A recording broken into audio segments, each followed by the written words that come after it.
Welcome to this eLearn Security video training lesson on Android content providers.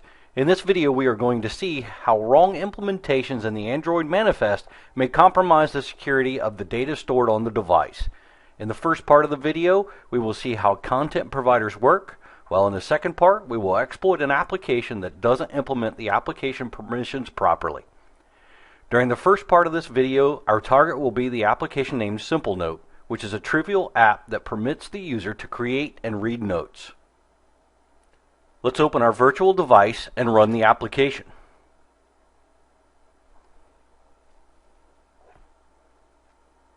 Here we can see some of the notes that have already been created. By clicking the note we can edit it. For example, let's change the title of the first note.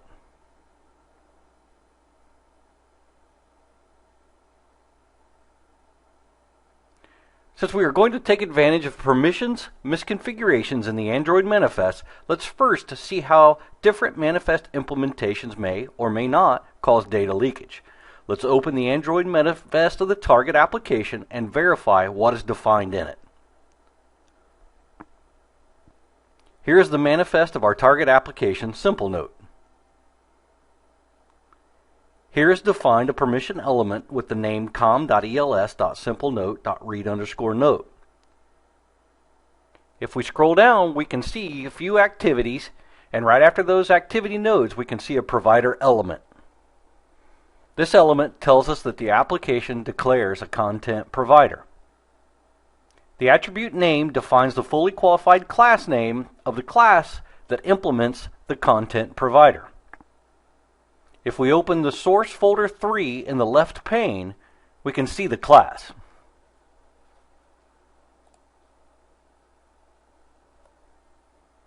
The next attribute is read permission. This defines the permission that clients must have in its Android manifest to query the content provider. It means that if any other application wants to query this content provider, it must declare this permission in its Android manifest. The authorities attribute defines the URI authorities that identify data offered by the content provider. From the information described in the manifest, we now know that if we want to access the data provided by this application, we need the read_note permission. Otherwise, the operating system will deny our queries. Let's open the source code of the second application, the one that we will use to read this data. We have called this app SimpleNote Leak. As we can see here, its code is very simple. Let's inspect it step by step. Here we define some properties of a text view object. This is the object that we will use to display the data retrieved by the following query. This is the code of the query that tries to read the data that the application SimpleNote offers. Here we set the URI that identifies the target application provider. Content is the scheme of the URI, while com.els.simplenote.contentProvider is the authority that identifies the provider itself. This is the information contained in the authorities attribute in the target application manifest. The last part, notes, is the path that the content provider of the target application uses to identify a subset of the provider data. We will see how to discover these URIs later on in this video. To get data from content provider, Android offers a method named query. This is very similar to the select SQL query statement that we use with databases. If we inspect this method, we can see that it requires some parameters. The first is the URI, which we have already defined a few lines above. The second parameter is called projection, and it's a list of columns to return. This is exactly the string that we would use in a SQL query right after the select statement. If we look one line above, we can see that it is defined as quote asterisk from SimpleNote quote. This is very similar to writing the query select all from simple note, where simple note is the name of the table that contains all the notes. Note that if we don't know the names of the tables defined in the application database, we can query the table SQLite master and get the list of tables. For now, let's focus on the notes stored in the database, and let's use simple note as the table.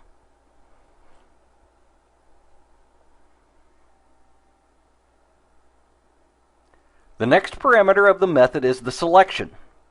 This is exactly like the where statement used in SQL queries. Select args can be used to replace values defined in the previous argument, while sort order is used to define the order of the rows. It is the same as the SQL statement ordered by.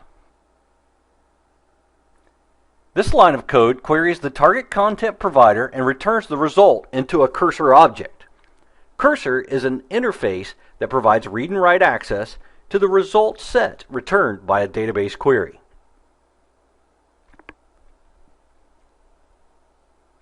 In the next few lines of code, we move the cursor to the first row, and then we use a loop to consecutively get data from the current position of the cursor and append it to the text view object defined at the beginning of our code. In other words, this simple code gets all the notes from the target application content provider and prints them into our application. As we have seen previously, in the target application, manifest is defined as a permission element. This means that we need to define it in our application. Otherwise, we won't be able to read the data.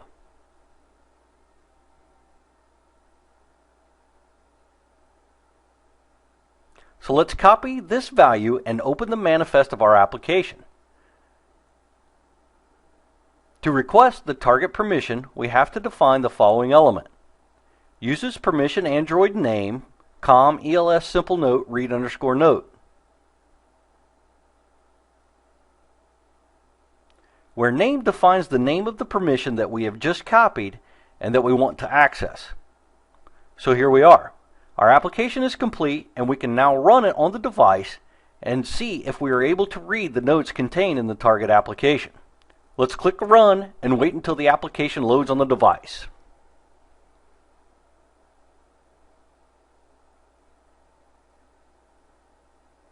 As we can see, when the application starts, the notes are displayed on the screen. All the information contained in the application database is returned. We can see the ID, the category of the note, the title, and the content. Note that we are reading the notes using our application. So with the permissions set in the Android manifest, we can read notes stored in the Simple Note application.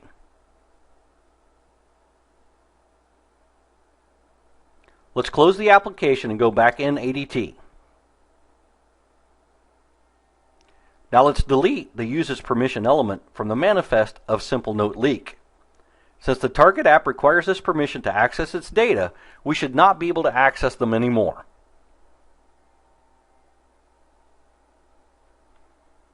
So let's try to run the application on the device and see what happens. Of course, every time that we run the application from here, it is reinstalled on the device. As we can see, the application crashes. Let's inspect the logs in Logcat to verify what the error is.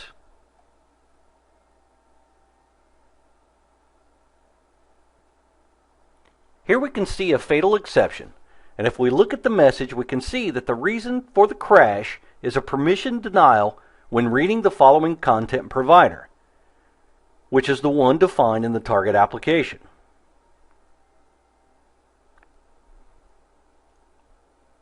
If we continue reading the message, we can see that we need the permission com.els.simplenote.read_note, which is the permission we had just deleted.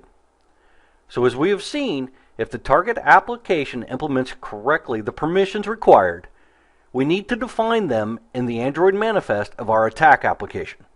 But what happens when the target application does not implement the permission properly?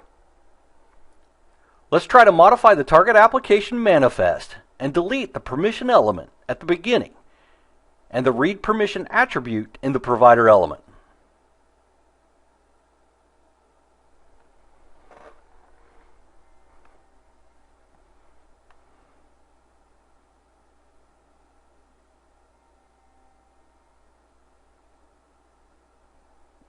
So let's run it to reinstall the application.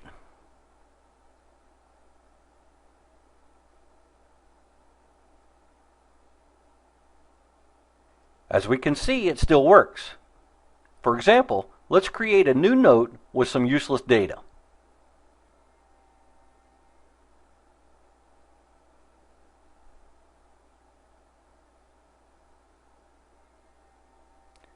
So we validated it is working fine. Let's set it in the background and let's try to run the simple note leak application. Remember that the version installed doesn't have the uses permission element defined in the manifest. So let's run it and see what happens. As we can see, we have successfully queried the target application content provider. Here we can see the note we've just entered. So if we don't define any permissions in the target application manifest, by default, other applications can query its content providers. In the last few years, many security researchers have found applications vulnerable to this kind of attack. In this second part of the video, we are going to see the whole process that goes from finding vulnerable content providers to exploiting the content provider itself. For our tests, we are going to use the application Dolphin Browser HD. Newer versions of this app are not vulnerable anymore, so for our test, we're going to use an older version, Dolphin Browser HD 7.3.0. We have already installed the application on the emulated device, and we have already downloaded the APK file on our machine. As we will see, we need the APK file because we are going to inspect the information stored in the Android manifest to verify if the application defines any content providers. To obtain the Android manifest from the application, we can use different techniques and tools. In this case, let's use APK tool to extract it from the APK file.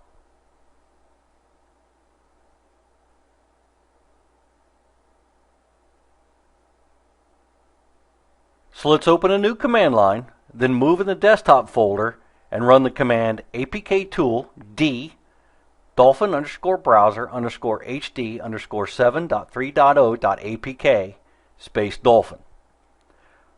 Once the tool ends, we have a new folder on the desktop.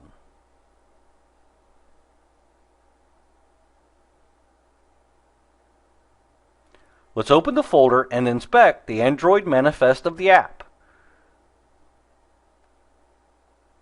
As we can see, there's a lot of information in this file. Since we want to check if the application defines any content providers, we can search the element provider.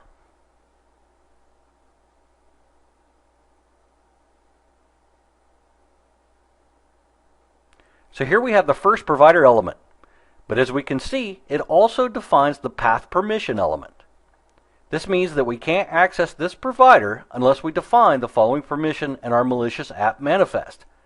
So it's not going to be the target of our tests.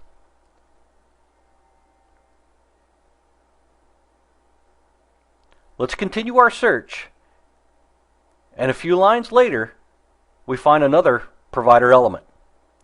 As we can see, this provider doesn't define any permission attribute or element. So it could be one of our target content provider statements to attack. Let's click Find Next, and here again, there's another provider element. Once again, no permissions are defined for this provider, so this may be another target content provider. Let's use this one for our tests. In order to query it, we need the correct URI, otherwise our query will fail and the application will crash. This is not trivial, but with some code inspection, we will be able to find it. Right now, we know the authorities of this content provider, which is defined in the Android manifest, but we still need the path, which is the final part of the URI. In other words, we need the name that points to a table or to a file. Before seeing it, let's go in our simple note leak application and let's start editing it to work with this new content provider. So let's change the target URI to content:// Browser HD/, which is the authority value found in the manifest. So now we have to find the path to append to this URI. To find this, we can use different techniques. The first method that we can use is to extract all the strings from the class.txt file contained in the .apk of the application. So let's go back into our desktop, copy and paste the .apk file, and change its extension from .apk to .zip. Let's now open the package and extract the file classes.dex.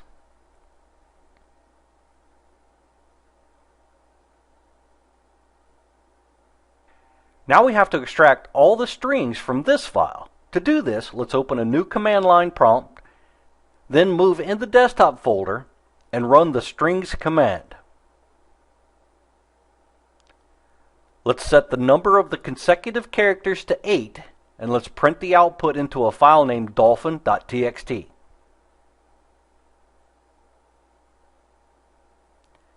Now we can open this file and search the string content : //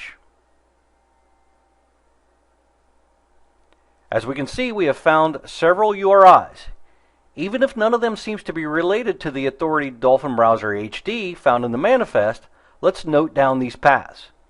Right now, we could start testing these paths and verify if they work against our target content provider.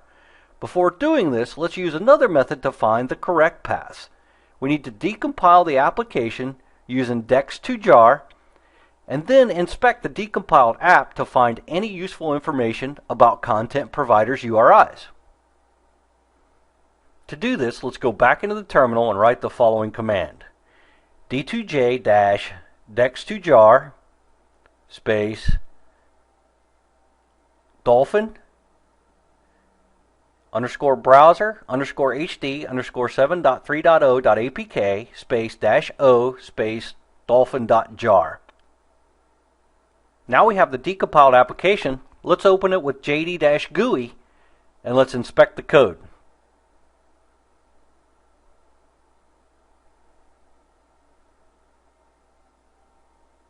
As we can see here, we have all the packages and classes defined in the application. Let's open the main code of the application by opening the packages com, dolphin, and then browser. Here we can see a package named provider, and within this package a class named browser provider. The name of the class gives us a hint. It may be the class that manages the content providers. So let's open it and search the string URIMatcher.addURI. URIMatcher is the class that matches URIs and content providers, while addURI is the method that adds a URI to match. This method takes 3 parameters: the authority, the path, and the code that is returned when a URI is matched. So if we find these, we can be quite sure to find all the paths to use.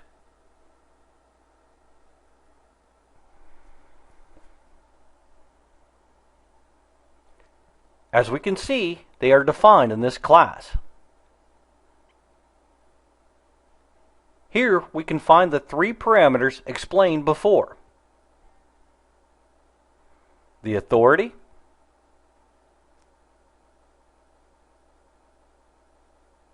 the path, and the code. So now that we have a list of paths, let's go back into our malicious app code and let's configure the URI to use.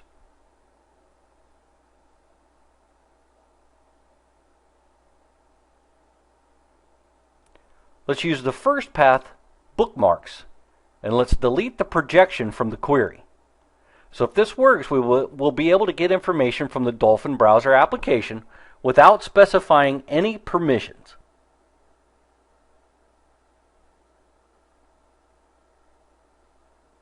So let's run the application and see what happens. As we see, it seems to work. We can see the list of bookmarks stored in the app. Since the target app doesn't implement the content provider properly, we are able to query it from our application without specifying any permission.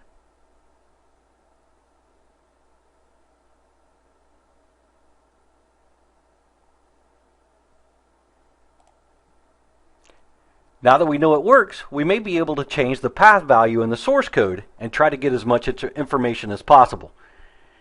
As we have seen, this is a very dangerous vulnerability that may allow malicious applications to get users' data without permissions. Thanks for joining us.